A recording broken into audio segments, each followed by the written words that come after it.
Hi there, my name is Lisa Stewart and I work at the Yukon Human Rights Commission. Thank you for joining us for International Human Rights Day 2021. On this day in 1948, the United Nations General Assembly adopted the Universal Declaration of Human Rights. The Declaration states that each person is entitled to fundamental rights, including the right to equality and the right to life, liberty, and security of the person.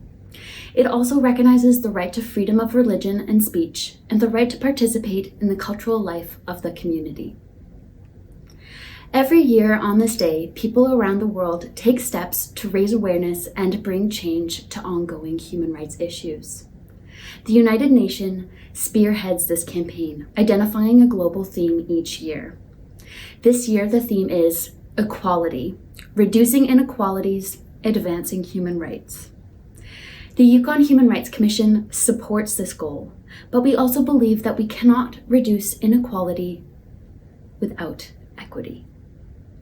To create a society that respects the inherent dignity of all persons and allows for every person's full participation, we must understand that eliminating inequality is an outcome. Equity is how we get there. For those who are wondering what the difference is, equality would be to give everyone the same size clothing. Equity is to give people the clothes that fit them. When the focus is on equality, we make the assumption that every person has the same advantages and the same abilities. This is not the case, and such assumptions ignore the structural and systemic barriers that so many people face in our society. When we work from an equality lens, it can be easy to ignore the historical and ongoing social and economic disadvantages. We can arrive at a one-size-fits-all approach, which maintains the status quo. Instead, we must recognize that some people face adverse conditions and circumstances that make it more challenging to achieve the same goals with the same effort. At a societal level, we must remove as many structural barriers to equity as we can. We must also recognize inequities at individual levels and seek to accommodate those who have different needs. We encourage everyone to examine their own choices and actions to identify disadvantage and do all that we can to create a more accepting and equitable society for all. We also call on all Yukoners to support programs and policies which recognize historical and ongoing systemic discrimination and which remove barriers to equitable participation in society. Today, the Commission is releasing 3 short videos which will discuss barriers and solutions to the 3 most common areas of inequity that the Commission hears about: access to housing, employment, and services. This video will discuss barriers that some members of society face in accessing housing in Yukon and some potential solutions. Housing inequality is a global issue, with many regional variations in terms of severity and cause. However, there are some commonalities that exist between our situation in the Yukon and the housing situation globally. We will begin with a brief overview of some of these commonalities at a global, national, and territorial scale. While the human rights complaint process in Yukon cannot address many of these broader systemic issues, it is nevertheless important to recognize the global context. More than 1.8 billion people around the world live in informal settlements or inadequate housing with limited access to essential needs such as water, sanitation, and electricity. Most are regularly under threat of forced eviction. Homelessness has been rapidly increasing in many economically advanced countries, including Canada.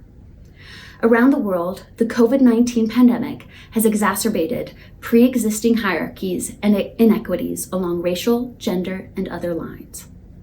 Housing has become a key element of successful COVID-19 responses as billions were ordered to stay home. However, 1.8 billion people do not have a home in which to isolate or any home at all. Many people are at risk of losing their home or their rental property due to the economic impact of the pandemic, which has disproportionately impacted marginalized groups. In addition, international house prices have risen during the COVID-19 pandemic, which contributes to the pre-existing global housing crisis. In the last year, Canada has had the fourth highest increase in housing prices out of almost all the countries in the world, and ranks third for the highest house price to income ratio in the world. Importantly, this disproportionately affects persons with disability, persons on social assistance, immigrants, migrants, the LGBTQ2SIA+ community, youth, Indigenous people, racialized people, women and families with children, and many more. For example, in 2016, 18.3% of Canada's Indigenous population lived in housing that was considered not suitable for the number of people who lived there, according to the National Occupancy Standard. In Whitehorse, the average sales price for a single detached home has risen by 19% in the last year, which is an increase of more than $100,000. This increase is a contributing factor driving the decrease of social and affordable housing across the territory. This year, only approximately 13% of households in Whitehorse could afford market rent in a mobile home, a bachelor or a 1 or 2 bedroom apartment that ranged from $33,000 to roughly $48,000 without assistance.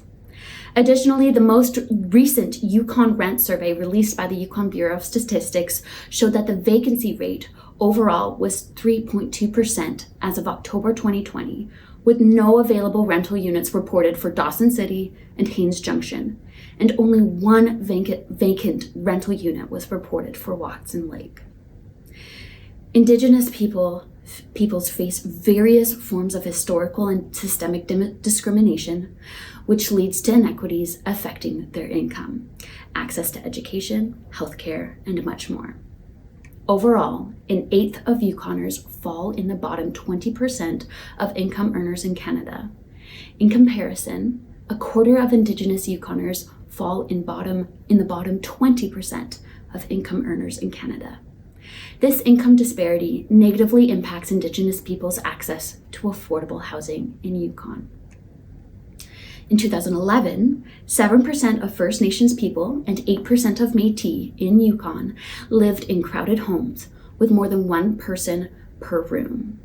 The comparable figure for the non-Indigenous population was 4%. 29% of First Nations people and 20% of Métis lived in homes in need of major repairs. The corresponding percentage for non-Indigenous population was 12%. As the statistics demonstrate, there is a significant gap between the housing conditions of First Nations and non-First Nations people. In 2011, the Place in Time report found that at least 151 people experienced homelessness on the night of April 13th in Whitehorse. This does not account for people experiencing unstable housing or people living in rural Yukon. Of these 151 people, 85% identified as Indigenous, and 47% reported having a mental disability. When asked about barriers to finding housing, the two top barriers reported were affordability and discrimination. These findings are consistent with past point-in-time reports. As a territory, we must do more to address these systemic barriers and make housing accessible to all. Rising house prices, low vacancy rates, overcrowding, and poor housing conditions are all systemic factors impacting access to safe, secure, and affordable housing. These factors disproportionately impact marginalized people and exacerbate inequalities in our society. However, the Yukon Human Rights Act is limited in scope and can only address certain forms of discrimination. It does not provide for universal housing or set housing standards. Those likely require legislative or policy solutions, or in some cases, complaints to another body. If you have questions about where to go with an issue of discrimination, check out our webpage or give us a call. We will now discuss housing protections under the Yukon Human Rights Act, and the kind of complaints that the Commission has been receiving with respect to discrimination in housing. The Yukon Human Rights Act prohibits discrimination in accessing housing. This means that it is against the law for people to be denied housing or experience unfavorable treatment in relation to housing because of their race, gender, disability, or any other characteristic protected by the Act. There are a few exceptions to this right. For example, the Yukon Human Rights Act does not apply when someone is renting out a shared part of their residence, such as a bedroom with a shared common area in their own house.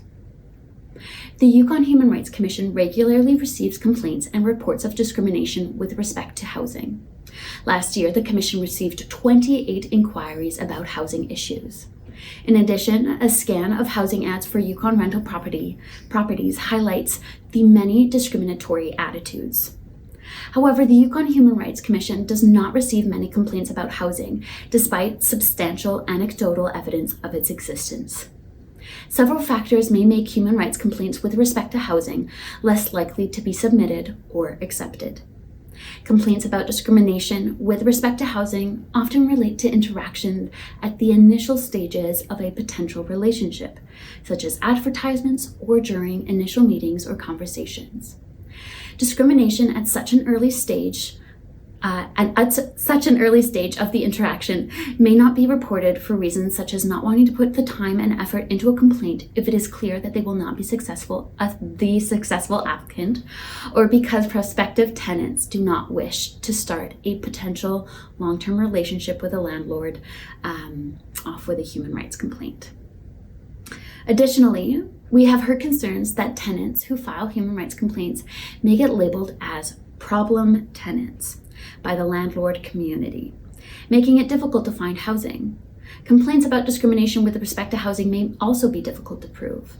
Landlords or those selling or leasing real estate often don't give reasons for not renting or selling to someone or for evicting them. As such, proving that there were discriminatory reasons behind the harm someone experiences can be very, very challenging in many cases.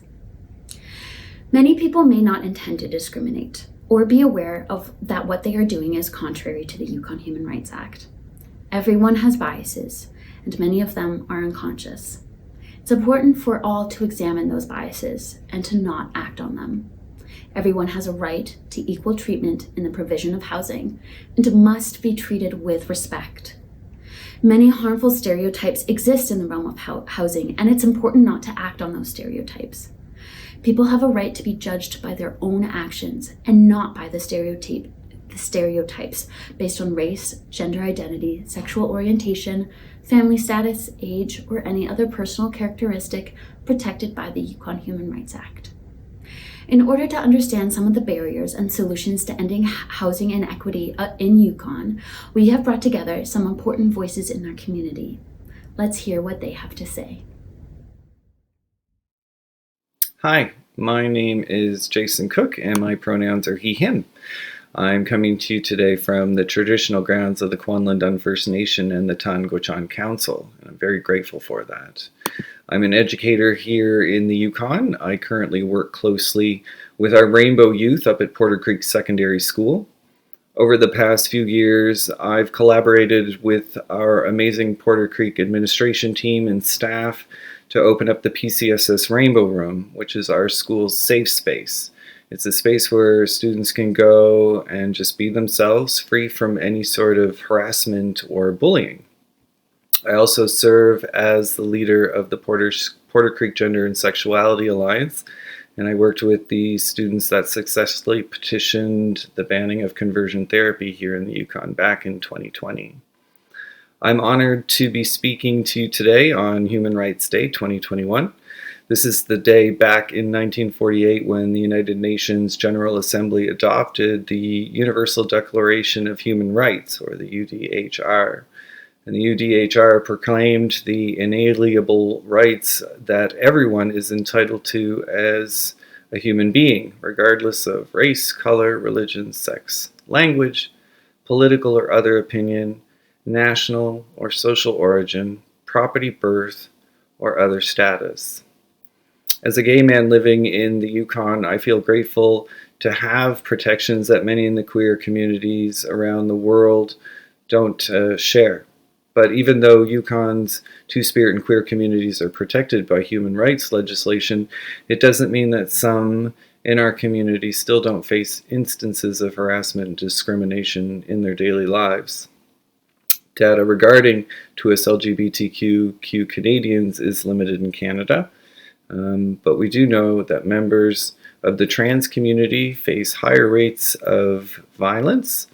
Mental health challenges persist with higher rates of depression and suicide, or simply, things just like finding a safe doctor, obtaining a decent job, or even securing an affordable home can be a real challenge for members of the 2S LGBTQ community. In regards to housing, Yukon prohibits discrimination in connection with any aspect of the occupancy, possession, lease, or sale of property offered to the public. But that said, the reality is that the 2S LGBTQ community in Canada face unique challenges when it comes to housing. And these troubling realities are many times exacerbated by other intersecting factors, including ethnicity, gender identity, ability, age, and socioeconomic status. While progress has been made, many members of the 2S LGBTQ community continue to face discrimination, especially when accessing safe, suitable, and affordable places to call home.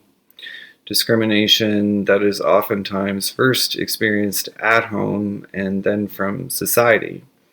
For example, far too many 2S LGBTQ youth are forced to leave home after coming out to their families. Once alone and on the streets, they face additional discrimination, finding work and accessing education and securing a safe place to live. As we know, homelessness also increases the risk of substance abuse, violence, possible sex work, physical and psychological illness, and in some cases, suicide. The fear of encountering homophobia, transphobia, or other forms of oppression cause 2S LGBTQ homeless people to avoid shelters. And this, of course, creates barriers to accessing services and support that could help them get off the streets and into more permanent housing. Seniors who identify as 2S LGBTQ also have special housing needs and challenges. And so for 2S LGBTQ seniors, settling into a retirement or long-term care community can sometimes also mean they have to go back into the closet. And the reason for that is fear of discrimination, homophobia, or transphobia from either staff or fellow residents or both. So some of the things that can be done is all levels of government need to work with private and nonprofit community partners like All Genders Yukon, Queer Yukon, and the Yukon Pride Center. These organizations are leading initiatives that address housing needs for 2S LGBTQ Yukoners. We can look at equitable choices like the Housing First model, which provides housing options to folks who traditionally have not been considered ready for housing.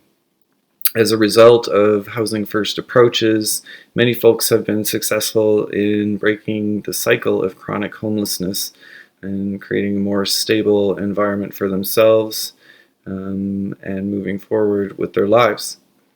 Developers of housing providers, when developing their housing, should include factors like developing a wide range of housing options from emergency shelters to long-term housing, prioritizing permanent independent living with support systems available when needed, involving 2S LGBTQ individuals throughout the development process, and they can hire more staff members who identify as 2S LGBTQ, offering support services for substance abuse, mental health issues, and trauma care, using an intersectional approach to address discrimination, and taking a housing first approach to address a wide range of social and health issues. By addressing housing issues, we can help alleviate homelessness in the 2S LGBTQ community and support a wide range of other health and social goals, from education and employment to overall levels of health, happiness, productivity, and well-being. Accessible housing undoubtedly ensures a better quality of life. Masiri Gastant Aucoin Aucoin Gunchish Yuan Aucoin Gunchish Hat Inadi Aucoin Gunchish Algonquin. Hello everybody, my name is Duane Gastant Aucoin. I'm with Teslin Tlingit Council. Thank you all for being here this important day. I also want to thank the Algonquin people. I'm a guest of on their beautiful territory here in the Ottawa Valley, looking after my 86-year-old father. When we talk about equity, when we look at it through the eyes of Indigenous, that reconciliation is the big word right now, reconciliation. But there needs to be action that goes along with that reconciliation. I think when Teslin Tlingit Council, when we signed our self-government agreement in 1993, that was a big step in that direction of reconciliation. And it has helped. It has helped a lot. We look at housing. We look at housing when it comes to Indigenous housing, that it has improved again within Teslin since we signed our agreement, but we're still far behind the rest of Canada. We look at I look at the home I'm living in back in Teslin, my great-grandmother's house, Nina Johnston, built in the 70s, old Indian Affairs home. And it's a roof over my head, and it's been renovated I don't know how many times. But it's still below. I couldn't see other Canadians living in the kind of homes that us Indigenous people have to live in. And so I think that's one thing when we talk about equity, that we need to break down those systemic barriers that hold us back. And this putting some window dressing on things and making things look pretty, that might look good for a photo op, but that's not really going to change the lives of the people that need the change. So that's one thing that I encourage everyone to work towards, is changing things from the inside out, and bringing real change that'll benefit and impact us people, Indigenous people, those who suffer under systemic racism and systemic inequality, that it'll benefit us for the good of everybody. So Aucoin Gunchish, thank you very much. Yugwai Juan. Take care and do your best.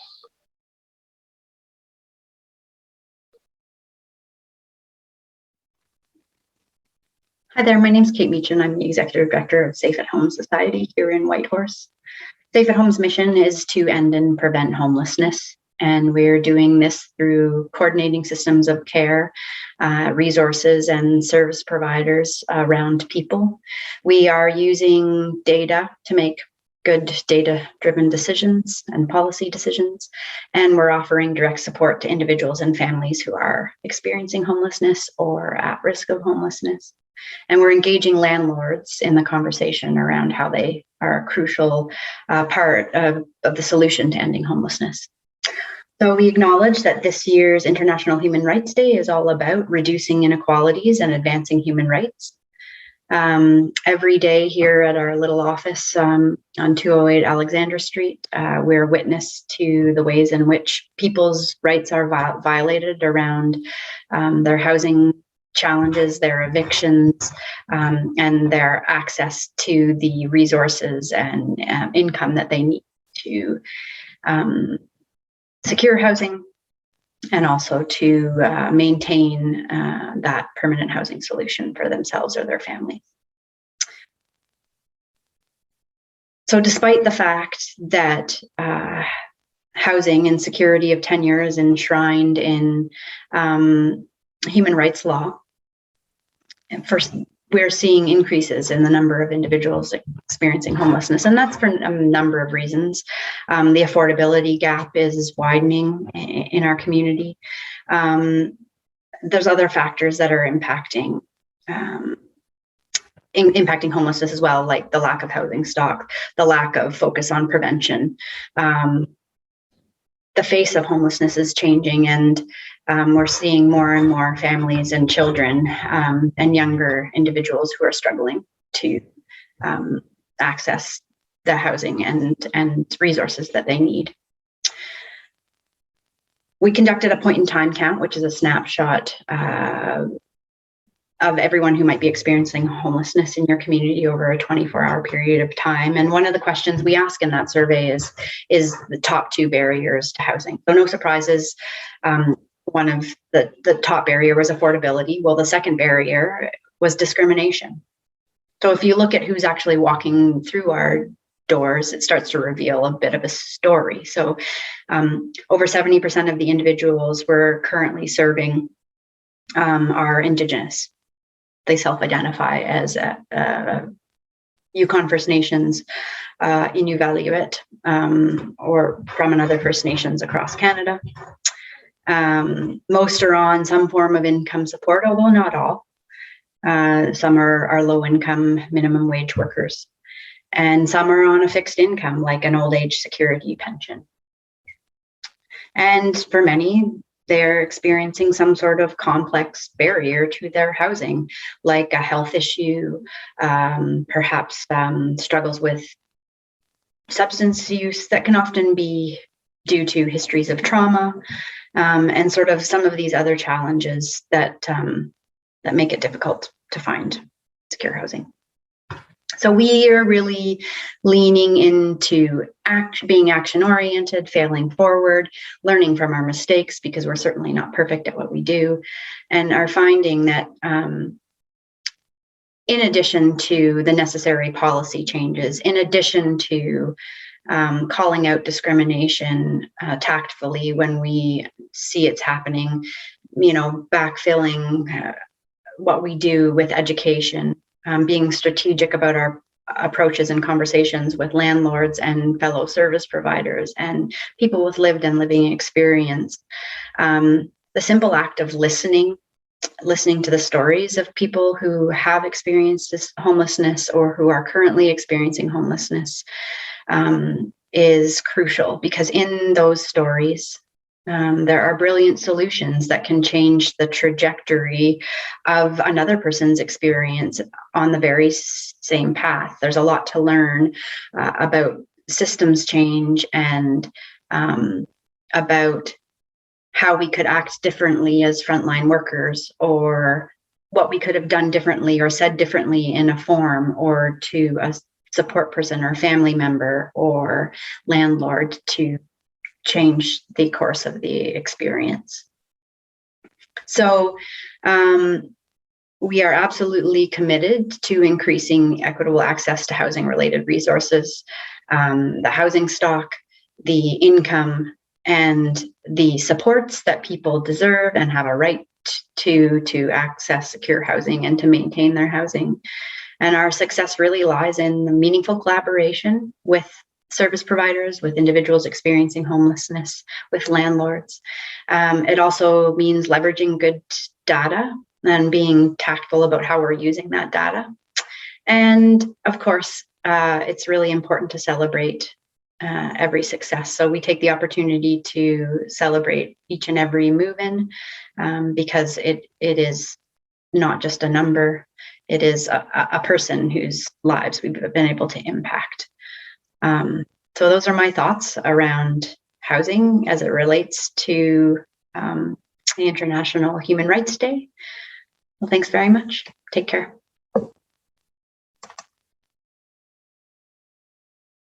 Greetings, everyone. Bonjour tout le monde. My name is Birju Detani, and I'm the director at the Yukon Human Rights Commission. We're grateful to have heard from Duane Gastant Aucoin of the Teslin Tlingit Council. Duane has reminded us that the ideals of equity and reconciliation need to be accompanied by action. While Indigenous housing has improved since the signing of self-government agreements, there are still many lags.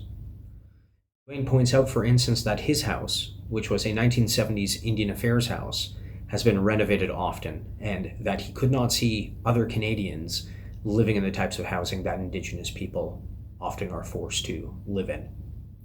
We must take concrete action rather than being satisfied with superficial measures.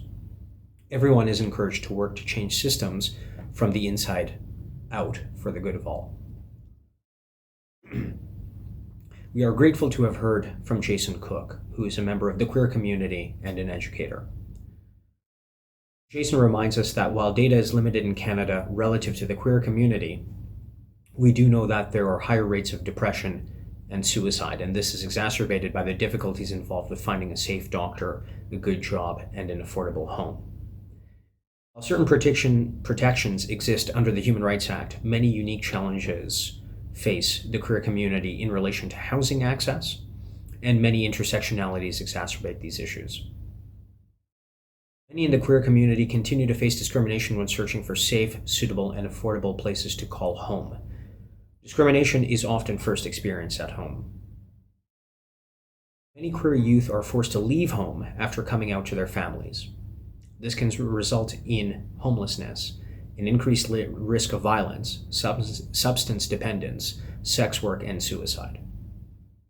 Fear of discrimination often forces members of the queer community to avoid shelters, thereby exacerbating homelessness.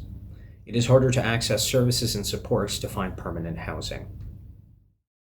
Queer seniors sometimes feel that they have to go back into the closet when entering long-term care due to fears of discrimination by staff or fellow residents. All levels of government need to work with community-based organizations to address the housing needs of the queer community. And it's important to note that, simply put, accessible housing equals a better quality of life. We're also grateful to have heard from Kate Mechan, the Executive Director of the Safe at Home Society. Kate has reminded us of the importance of the use of data to support data-driven policy decisions, and the importance of engaging landlords as part of the solution to the housing crisis. Every day we are witness to people's rights being violated in relation to housing challenges, evictions, and access to resources. More and more families with children and youth experiencing homelessness is a reality in the territory. The top two barriers to housing in Whitehorse are affordability and discrimination. 70% of Kate's current clients are Indigenous, many of whom are on some form of social income support. Many also have health issues, including substance dependence and histories of trauma. In addition to policy changes, calling out discrimination, and education, the simple act of listening to the stories of others is crucial. In those stories are brilliant solutions that can change the trajectory of someone else on the same path. Success lies in meaningful collaboration with service providers, landlords, and people experiencing homelessness, and it is important to celebrate every success. A common theme which runs through many of our speakers' presentations is the idea of data and information. Equity and diversity cannot be a box-ticking exercise. We know that discrimination is about systems and not simply a pattern of individual behaviors. We have to look at how processes and systems that we rely on perpetuate inequality. In other words, how do we make decisions on a daily basis in organizations that we belong to? How are those decision-making processes advantaging certain people, and how many others are deprived or disenfranchised as a result of these systems? When we look to accumulate more and better data, we fundamentally understand that discrimination is inherently about systems, and therefore we have to look at how these systems, which have existed for far too long, have to be reevaluated, renegotiated, and where necessary, dismantled in the interest of serving the goals of having a society which is truly equal. And in order to do so, we have to reimagine our ideas around equity, diversity, and inclusion. Having heard from our communities, it is essential that we all commit to those rights enshrined 73 years ago in the Universal Declaration of Human Rights.